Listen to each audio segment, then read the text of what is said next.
Welcome to episode 20 of the DWRDNET Stationery feed. Today's guest is going to be your host, Derek Deweese. So let's get started and get into the episode. Welcome. So, as I said, today I am actually going to be the guest. This is episode 20, and this is actually going to be the last episode of season 1 of the show. So what I've decided to do is go through and just kind of talk about how the show came to be, go through the previous 19 episodes that we've had briefly, just to kind of talk through the different guests, how I came to contact them, how the show has evolved over this first season. And then I'll end up by talking about some plans for the future that I hope to be able to continue this show for quite some time. But to get started, this is actually something that a couple of the guests mentioned to me after we were talking, done recording and kind of talking to debrief, make sure we had links and things like that coordinated. They wanted to know my answers to kind of my intro questions, the ones that I used to level set for all the guests. So I thought I'd start out by answering those. So let's take a look at that. So the first question that I am always asking everybody is, what do they have inked? What have they been writing with? And for that, I have a couple of pens that I grabbed here on my desk. And I've got my D squared design pen. I've got my Gravitas Century, the titanium. I had my TriStar Studio pen in the nice Australian burl wood. My Leonardo Memento Zero Grande and the dark Hawaii. My Pilot 912 with the PO nib. And then I've also been using, ever since I got it, this Amarillo Stationery pen that was the blank made by Nick Pasquale. And you'll see there's a theme in most of these pins. Most of these people have been guests or related to the show or, helped out in the show in some way. So that's a nice little add-in to talk about when getting into the show like this. So let me go on to the next question here. So the next question I've been asking is, what is my grail pen? If money is no object, if someone would hand me any pen. And I was thinking about this as I was getting ready to record. And in the past, I probably would have said something like a vintage Mont Blanc 149 or something like that. But I've really been enjoying the maker pens lately. So the DC Pen Show was this last weekend, and seeing all the pictures of the shown design, the new Evo Monarch, I think that is currently going to be my grail pen, that titanium body with the integrated Monarch nib and the piston filler. That just looks really cool, especially the one with the engraved pattern on it. So that's going to be my answer for now. And then the next question that I've asked is, what kind of inks? How many do I have? What kind of, do I experiment with inks, or do I like to stick with the standards? And this is a little bit of a tricky question. So when it comes to inks, when I first got into pens, I had maybe 7 or 8 inks, and I'd find an ink for a pen, and that ink would stay in that pen. That's just the ink that went with that pen. Now, when I kind of took a little bit of a hiatus in 2020, when I wasn't using my pens as much, now that I've come back into it, I've taken a whole different path and have been expanding my ink collection and my color variety. So now I would say I like to dabble with all sorts of different inks. I don't have a goal of collecting all the inks, but I do have probably about 150-ish, and some of that is between 2 of the ink vent calendars that kind of got the YouTube channel started. But I've been using a variety of inks, and it's nice to kind of go back for inks that I bought years ago, like in my Gravitas. That has the Mont Blanc William Shakespeare Red Velvet in it. I've owned that for probably 10 years, and I hadn't really used it much. And I'm actually really loving it in a pen, so it's nice to rediscover some of these inks that I already owned, in addition to adding new ones here and there. My wife might pick up an ink that she likes that matches one of her new pens or something like that. So the next question I've been asking is paper. So paper, I've really been trying to go through a paper discovery and try new papers.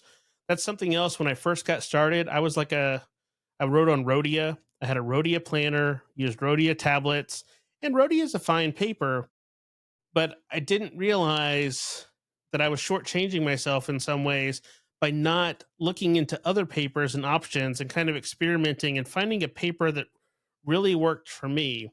So I would say now currently my most commonly used papers are Usari, Tomoe 52, the plotter paper, because I have a couple of plotters that I've added throughout this last year. So I have those for the A5, the Bible size, and now my wallet is a mini 5. And I also have Irriful. And I've actually gone to the level of making a plotter that is just for paper samples. And now that I'm looking, I have it right here where I can grab it. So this plotter is all 6 different papers with ink swatches that I can go through and not just have ink samples, but have paper samples and show comparisons. So that's the level that I'm kind of approaching the paper aspect these days because of, pens and inks obviously are important, but if you're writing on bad paper, you're not going to get the good performance. So that's something I'm really trying to spend more time and resources on developing a better paper palette per se and try different papers and experiment with them so that when it comes down to writing a letter to somebody, I know, okay, this ink is going to perform like this on this paper.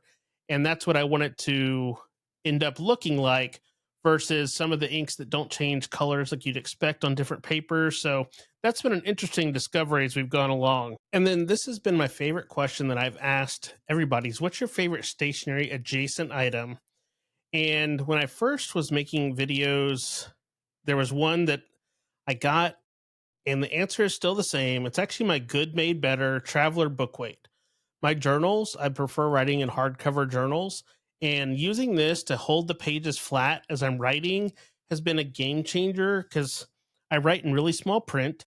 So having the pages flat is really important, and it also lets me not have to press down with my fingers and get possible oil on the paper as I've been learning more with papers so that I can have a better writing experience. I might sit down and write 4 or 5 pages of A5, and that really helps make that efficient. And I've gotten it to where I can leave it unfolded and it'll fit in my A5 Galen leather with my journal, a roll of washi tape, and a couple of pins. So if I'm out and about, I still have everything I need where I can sit down and write, take advantage of some, time between waiting on things or stuff like that. So that's been very beneficial. So moving on from there, what I'm going to do is I actually went and got little short clips from the different episodes. I'm just going to kind of switch a camera view and have that playing through and just kind of talk through the guest as those clips come up, you know, and kind of give the little history of these first 19 episodes of the show. And this will also be a good reminder if if you hear about one of these guests and it sounds like something you'd be interested in, you can go back and look in the links in the show notes to find a link to their individual video. I'll put a link to the playlist that has all of them, but I'll also link the individual ones so that you can go back and discover some of those earlier episodes that you might not have been aware of as the show was new and getting off the ground. So let's go in and click this over, and hopefully the technology doesn't fight me, and start taking a look at this. Okay, so this was my pilot episode. My guest was my good friend Chase Gustafson. He's out of Memphis. He's a graphic designer and he does film and art, things like that. And this was just testing the technology. I'd never done this. This was new to me. Of course, what's the best way to go start doing a video podcast? Know nothing about it, kind of jump in full tilt and go for it. So we learned a lot in that first episode, and it really kind of laid the groundwork and, let me able to plan. So then episode 2 here, this was with Butler Stationery out of Columbia.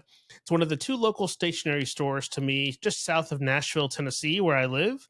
And it was great to talk to John, learn that weather can play a part because we actually had to record at his house because the power was out at the shop.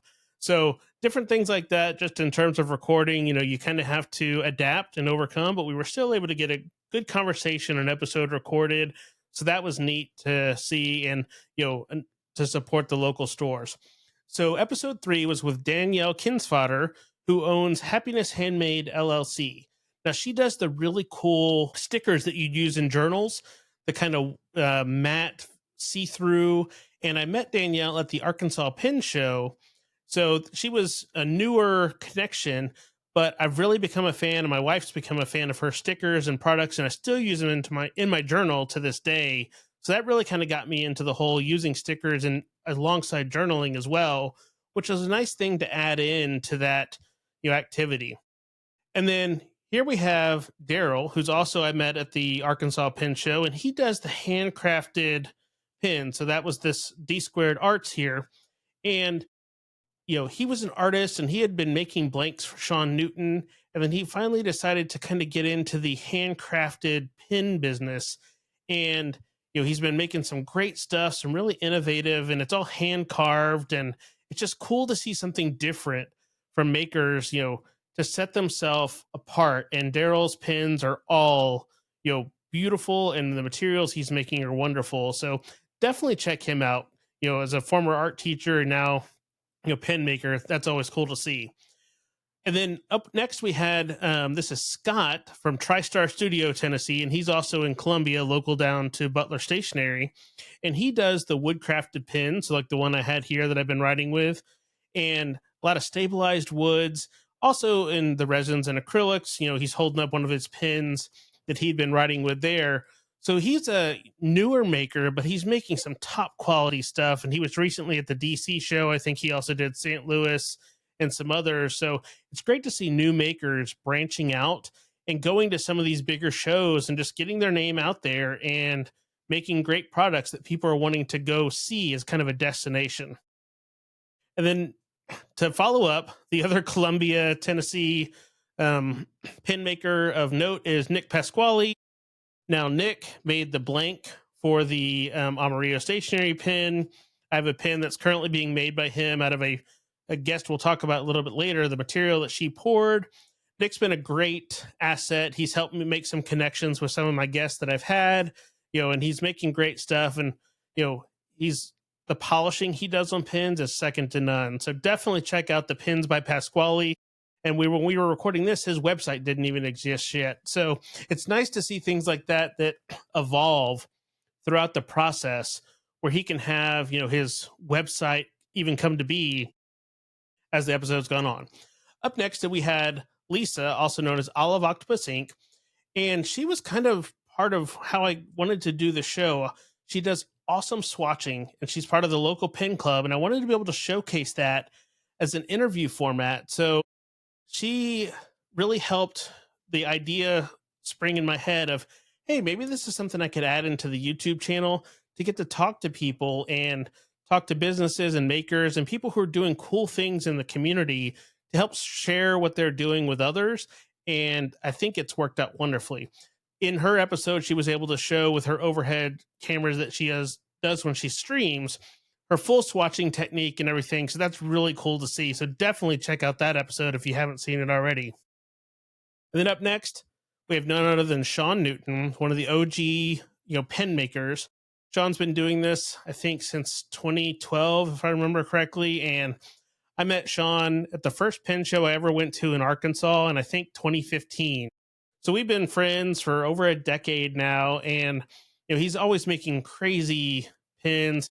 I have his Prospector. I have an Eastman. My wife has, I think, a Majestic model of his. So always great to talk to Sean, either in person or getting to do the interview and hear about his scholarship that he does to help support students, being a former high school teacher. So definitely check out his episode and see how you can donate to that scholarship if that's something that you wanted to do to help people who might not have the means as they're going to school. And then Eric from Amarillo Stationery was my next guest, and I had heard of the Amarillo Stationery name. I didn't own anything, and since this recording, I now own a nib holder, a pin, a rickshaw, a single pin rickshaw. I love what Eric's doing. I love his approach and just the products he's doing. It's something different. He tries to source Latin American themed products in his store, and the bright yellow and the colors just really pop. And that's something you hear people talk about is you see that bright yellow bag and oh, that's Amarillo, and it's going to be something cool with a great color palette. So definitely check out his shop. And once again, I'll have links for all these episodes and things like that in the description. Up next is Chad, and I met Chad through the Arkansas Pen Show. He's now actually the president of the Arkansas Pen Club, and he is known as Elon Anchor, and he pours blanks for pens. He doesn't make pens yet. I think he wants to dabble into it, but he's made different pens and materials, and he has a great collection of very eclectic pieces. And I think it was right after this episode, he had his Newton Prospector arrive with the Bakamunda um, Arushi on it with an M1000 nib. So kind of a crazy pen collection, but he's been great to get to know and talk to about his blank making and just his pen theory of their tools. He has no problem handing someone new $1,000 pen or a $10 pen just so they can try it and experience it. Up next was Jacqueline from Kaleidocraft, and this was not long after her shop had launched. And this is another guest whose website came after the episode, so that was kind of cool to be able to kind of give a sneak peek of what was coming. Jacqueline has been a longtime member of the stationery community, but she got in and started doing 3D prints of printed pens and ink holders and things like that. So really cool designs, really colorful, and has been doing great at the pen shows that I've seen so far, and also launching on the website. So a bunch of cool items there, including the thing I still need to order is a little dog nose fidget toy that has a keyboard clicker in it. So I definitely need to get one of those. So definitely check out the Kaleidocraft print website. Up next is part of the reason why I really got back into the hobby. Joe from Gentleman Stationer happened to open up a physical store right around when I was getting back into the hobby, and my wife started to get interested, and now she's gone fully in. Talking to Joe is always great. I see him all the time because we end up going to the store almost every weekend to see what's new or just hang out, talk pins and things like that. So it's always great to support a local store. As I said earlier, I'm spoiled to have two local stores, and the Gentleman Stationer store it's really great to see stuff, get hands on, because shopping online is great, but it just doesn't compare to being able to pick up a paper or an ink and see it in person. So that's something that I'm very grateful for, to have that as a local resource. And then, also Joe was able to give a sneak peek in this episode of his collaboration that just recently came out of his Rotorfaden. So that was cool as well. Up next is Anna from the Well Appointed Desk, the chair of the Well Appointed Desk. And I've been a long time reader of the Well Appointed Desk and customer. And as I've gotten into swatching inks, if you've ever heard of the Color Ring or the Colodex cards, that is the creation of the Well Appointed Desk between Anna and her husband. So always great to talk to people who've been in the community a long time. They've seen the community grow, they've seen the community change. And this was one of the most, as I was in at this point, the most natural conversations that I'd had during one of these episodes. And that just made me feel good, because getting more comfortable with talking in this format and asking questions and being able to adapt to the questions and ask follow-ups as they came naturally. So that was a great growing part for me so far in this journey. And then up next was Lisa Marie of Poorly Controlled, and she poured the blank that actually Nick Pasquale is making a pin for me from. As I said, through most of these episodes, I either already owned something or I wanted to own something from the different guests that I've had. And that was a unique way to kind of combine two into one, and getting Nick to make a pin out of a blank poured by Lisa Marie. She does some really cool materials. And while she's not making pins yet, she teased that she might want to try it in the future. So definitely check that out and see. You can find her different blanks from a ton of different pen makers, because she's just doing such beautiful work. So definitely check out her blanks. That's Poorly Controlled. And then after Lisa Marie, I had the privilege of talking to Corolla From Corolla. Now, Corolla is not a shop owner. She's a content creator, talking about just experiencing art, doing art for art's sake. And this was a different type of conversation, but I really enjoyed it, because, up until this point, everybody had been making a product, where Corolla is just telling you to use the tools you have at your disposal to make art. And she does streams and does classes at different pen shows. So that was nice to have a different variety of guests to kind of talk about, using what you have and taking that, draw it, put some ink on the paper and see how it ends up. There's no wrong way to do art. And that's a great message for all of us to hear. So that was nice to be able to have that conversation with somebody That's their mantra and their teaching. Up next after that was my first Nibmeister on the show, and that's Matthew Chin. Now, I got to hang out with Matthew when I was at the Arkansas Pin Show, and my wife and I think had 10 or 12 pins worked on by him between new pins with grinds or getting some older pins tuned that just weren't writing well. And he's traveling so much. It was interesting to hear all about the how he got into the nib grinding business and how he got started and his background. And because I was already familiar with his work, so getting to hear the how he got to that point was really great.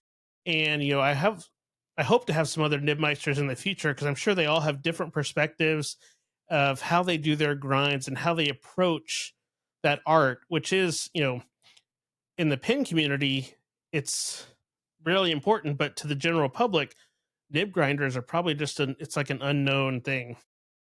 Following Matthew, we had Logan from Little Hollow Customs, and this was a great interview because I'd not met Logan, but this was actually a referral. Scott from TriStar Studio had been talking to Logan at the St. Louis show and was able to get us in contact with each other so he could see about recording an episode. And I really appreciated that, having a guest like what I'm doing to help, encourage other makers to, ask about being a guest and doing an episode so we can hear another cool story of how they got going was really, that really made me happy to, you know, see that people were enjoying this to the level they wanted to refer others so they could hear the story as well and get the interview. So Logan with Little Hollow Customs is doing some great stuff with hybrid metal and acrylic pins and things like that. So definitely very cool. And then up next, this was episode 18, I believe. We had Luke from Papa J Studio, and Luke is doing crazy things. And well, I would be remiss to say it's actually his wife who's the part of the business behind designing the floral finials, as Luke said in the episode. But the floral finials are so unique that they're turning out really cool, really unique, and it's just, you instantly know when you see that, you're like, oh, that's a Papa J Studio. Now, this is one of the pin makers that I don't own something yet, so it is on the list. I have to find the right item at the right time, but I want to wait until I'm at a show where I can see some of these things in person to see which one is going to be the right one, because with maker pins, photos can only do so much, so getting hands on is going to be the best way to see that. And then my last episode, this was episode 19. This was a really cool one for me. Aziza from Gourmet Pins. When I first got into pins in 2013-ish, you go online and there weren't many people doing kind of pin related content. And Aziza, Pin Addict, and a couple, like Gentleman Stationer and Well Appointed Desk, those are the people that kind of got me started. The websites, I would read all the articles or watch the videos just to kind of learn. And this was really cool to be able to get to a point where I'm interviewing somebody who, unknowingly, I was just a viewer, a reader, a consumer of their content, kind of helped get me started down the path. So it was a really cool 360 for me.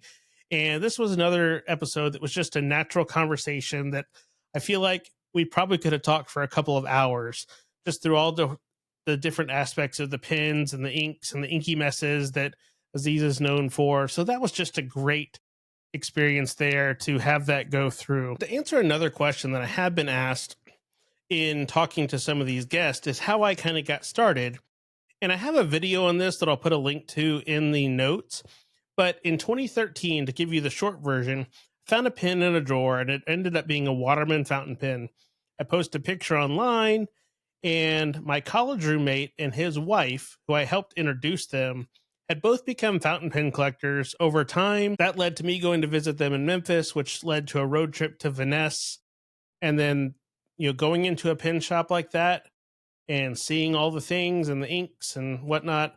I bought my first Sailor. I bought my first bottle of Ackerman, and it's all gone downhill from there and has evolved into quite the collection over time. It cemented me being, Venice is kind of like my home store, even though they're not in my local town. That's where I went to the first couple of, Christmas. That became a thing for a few years there, of road trip out to visit friends and then continue on to go visit Little Rock to pick up a pen and some ink.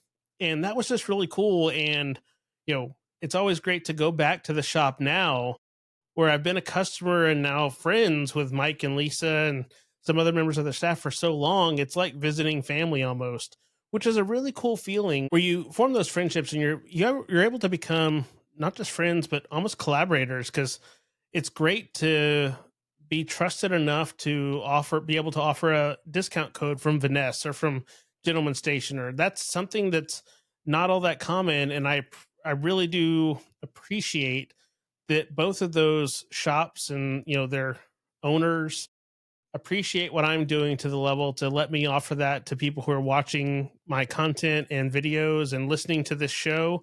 So that's very appreciative. And while there's not a discount code to talk, I also do want to mention that really appreciative to Brad for the Pen Addict.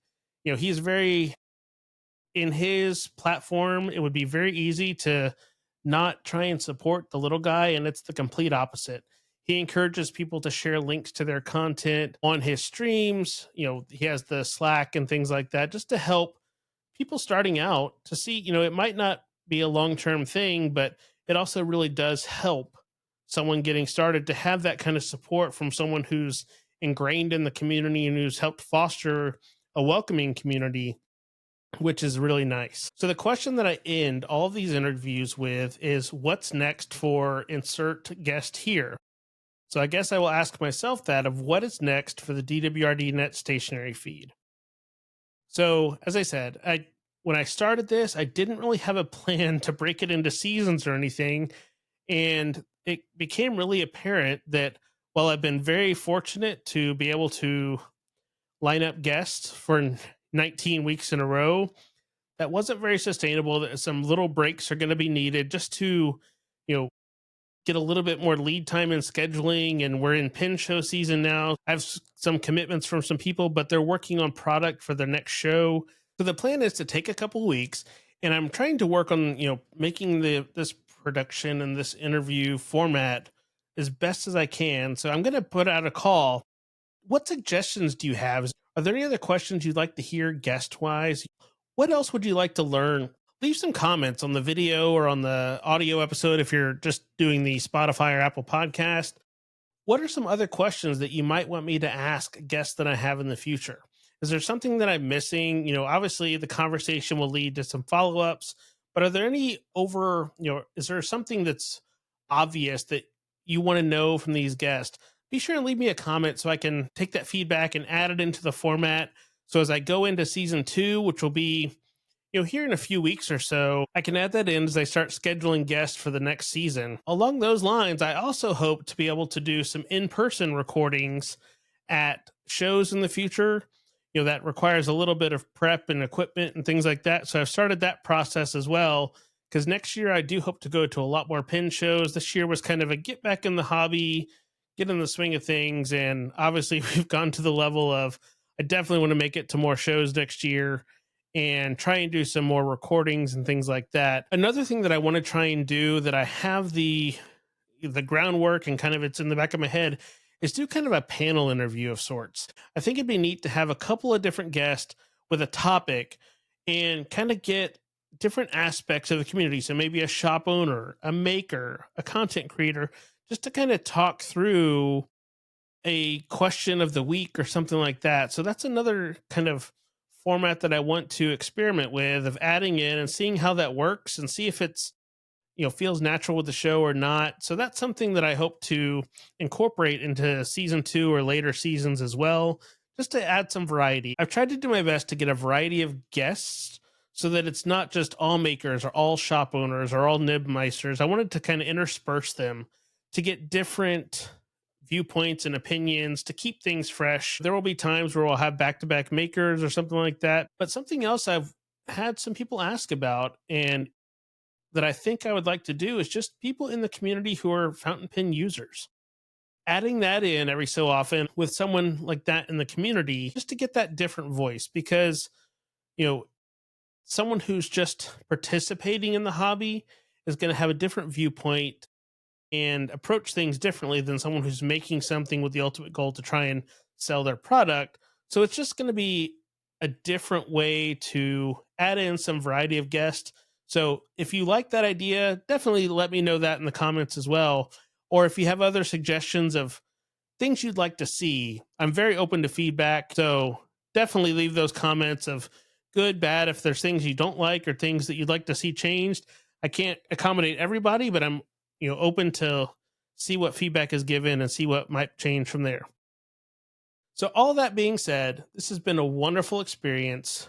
Someone who's naturally in the past would never imagine doing something in front of a camera, much less interviewing other people.